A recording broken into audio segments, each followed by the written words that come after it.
So I've been listening to this new audio. I mean, it's not a new audio book, but it's an audio book. But I would recommend everybody to get an Audible account because you get an audio book for free for the first month, and you actually get to keep that audio book that you purchased. I mean, you didn't buy it, but there's a free trial for 30 days, and then €7.99 after that 30 days.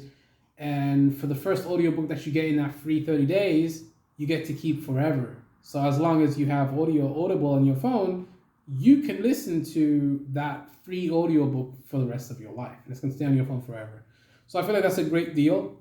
I have a little trick that I use to listen to any audiobook that I want and stuff like that. I don't want to spill the beans on YouTube because I probably won't get paid for it. And then Audible will just take away the whole thing. So I don't want that to happen. Anyways, so I started listening to this audiobook called Enemy at the Gates. I've listened to 48 Laws of Power. I've also listened to, what's that other audiobook? Stalingrad by Anthony Beaver. I've listened to The Rise and Fall of the Third Reich by William Gardner. I've listened to some. I mean, as you guys can tell, my theme is primarily World War II audiobooks because that's what I like listening to and that's what I'm really fascinated by. I love learning about history because that means that I'm not doomed to repeat the failures of the past, and I'll just learn from the past and definitely just learn from the past. It's about learning from your errors, and it's also about learning from history because history knows many bad things.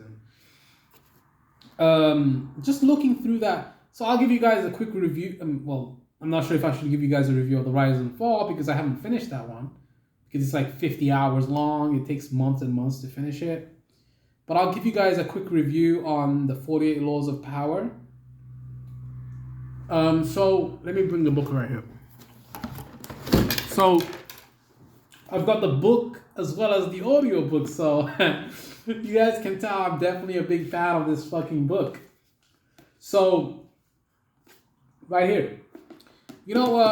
This book, a lot of people think this book is about people that are sociopaths and psychopaths.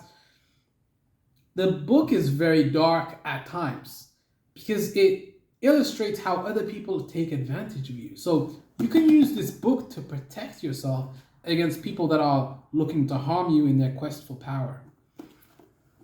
So we can just break down bit by bit each law. I'm going to be doing this for the next couple months. I'm going to break down each law to a T. I'm not going to spill all the beans because, that would be taking away from the writer's creative potential and their earnings. So I don't want to put it all out there for free unless you guys really ask me to break this down for you guys. But then you'd have to subscribe and like the video or else you won't get more content.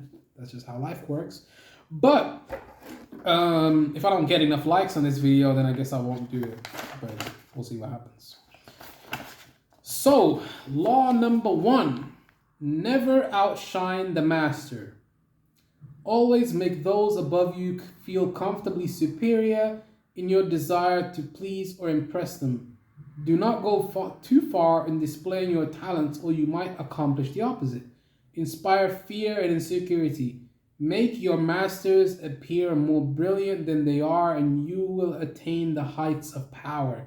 So it's like the book basically in part 1, the whole book has many different laws that you need to listen to, but it's not in any type of chronological order. It kind of just breaks down each bit one by one and just kind of tells you all of those different things that you need to master and talk about. Now, this book, it's not something, it's not, this book, you're not going to master it in one go. You're not going to be able to master the entire book in one reading session. You have to read this book multiple times and study it bit by bit, every detail, and make sure that you're unscrupulous and you leave no stone unturned in learning this book. It's just what it is. It's not an entertainment book. And he kind of explained, and Robert Greene actually tells you that in the book, that this book isn't an entertainment book. It's about really trying to learn something, So, it's the preface. Um, I actually haven't read the book. I've only listened to the audiobook. So maybe I'll do that. So never outshine the master judgment. Always make those. No, that's already I already read that. So what it does here in each chapter, it kind of tells you the transgression of the law. So it breaks down on how it gives you a breakdown of how past people in the past have kind of played with power and tried to manipulate themselves to getting power. And then it gives you an interpretation, then it gives you an observance of the law, then it kind of gives you a counterbalance to how it gives you different perspectives. Like each law in each law, it gives you different perspectives on how you can look at it and how you can learn from that mistake that the people have made in the past. So there's keys to power, then there's a reversal. The reversal is basically telling you, how you can really just kind of maneuver through it and just learn from the situation, and how you can learn from the people that have done this in the past. But in the first chapter, it talks about Nicolas Fouquet, and he's the finance minister, and he was a gorgeous man who loved lavish parties, pretty women, and poetry. He also loved money, for he led an extravagant lifestyle. Fouquet was clever and very much indispensable to the king, so when the Prime Minister, Jules Mazarin, died in 1661, the finance minister expected to be named the successor. Instead, the king decided to abolish the position. This and other signs made Fouquet suspect that he was falling out of favor, and so he decided to ingratiate himself with the king by staging the most spectacular party the world had ever seen. But he made a mistake, because he tried to outshine the master. He tried to make the king. He's probably a person that's very fickle and someone that doesn't like to be shown up. He doesn't want to be shown up. So he's a person that is very arrogant and fickle and just stubborn. He made a big mistake in throwing that party. The most brilliant nobility of Europe and some of the greatest minds. The party's ostensible purpose would be to commemorate the completion of Fouquet's chateau, Vaux le Vicomte, but its real function was to pay tribute to the king, the guest of honor. The most brilliant nobility of Europe and some of the greatest minds of the time, La Fontaine, La Rochefoucauld, Madame de Sévigné, I don't know how to pronounce it, I'm not French, so my pronunciation, I'm sorry about that, attending the party. Molière wrote a party for the occasion in which he himself was to perform at the evening's conclusion. The party began with a lavish 7-course dinner, blah, blah, blah, blah, blah, blah, blah, blah. You guys shouldn't read it like this, by the way. You should definitely read each point when you're going through the book. I'm just kind of giving you guys a little bit of a summary. Fouquet personally accompanied the young king through the geometrically alignments of shrubbery and flowerbeds, arriving at the garden's kennel. Okay, this is the last bit. This is the part that you really need to look at. So, you should look at everything else, but the next day, Fouquet was arrested by the king's head musketeer, d'Artagnan. 3 months later, he went on trial for stealing from the country's treasury. Actually, most of the stealing he was accused of, he had done on the king's behalf and with the king's permission. Fouquet was found guilty and sent to the most isolated prison in France, high in the Pyrenees Mountains, where he spent the last 20 years of his life in solitary confinement. Louis, the Sun King, was a proud and arrogant man who wanted to be the center of attention at all times.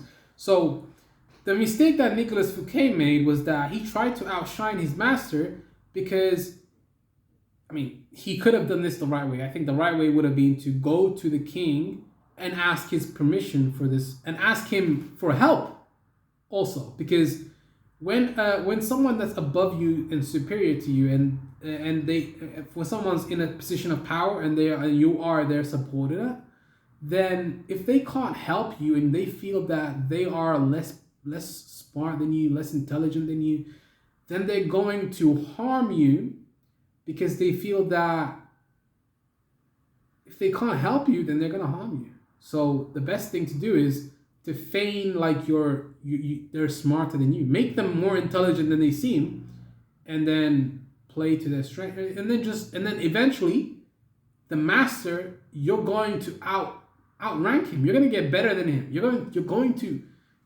to outmaneuver him, and you're going to get a lot more powerful than he is if you play it right.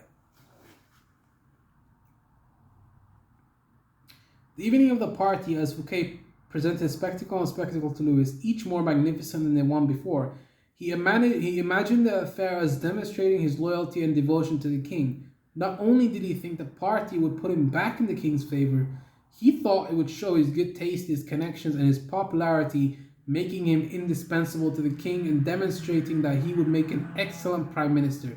Instead, however, each new spectacle, each appreciative smile bestowed by the kings on Fouquet made it seem to Louis that his own friends and subjects were more charmed by the finance minister than by the king himself. So Louis, the Sun King, was very fickle and arrogant. I mean, when you know that someone, you know his personality too, so he made a big mistake. He tried to outshine his master. Don't do that. Even if you're more intelligent, even if you're better at what he does, even if you're smarter, you're more attractive, everything. You don't want to seem like you're more attractive to him. You need to keep that internally in your own body. You don't want to give it out to everybody, because that's going to make it seem like you're trying to outshine him and then he's going to kill you, just like this guy. But in today's world, what's going to happen is, if you're at a job and you have a superior, someone that you answer to, and you're doing the job better than he is, you're going to get fired because you are outshining the master. And that's another thing Robert Greene talked about in the interview. He was doing this job really well, and he was one of the best, and then he got fired because he outshined the master. That's what you do, you know. I know. But the thing is, you know, you guys can say, oh, this is not the real world. That's not how it works. But in today's world, they might not kill you, but they will fire your ass. That's just how it is. You know, don't think that the game has changed. It's just done more subtly. Just like when you get a new bill and then you don't pay that bill on time, and then they give you an extra 20 euros and they make you pay that bill more, they robbed you twice. You see, I mean, they make you pay for the service, you're getting a service. But they robbed you because, I mean, you're not getting a service for the extra 20 euros that you have to pay because of the fine, because you didn't pay it on time. So they robbed you just like that. But at least the person with the gun, you'll know that that motherfucker is robbing you like that. But the other guy, he robbed you just like that. You know what I'm saying? Like, it's just, you know, people don't understand, but this is how it is.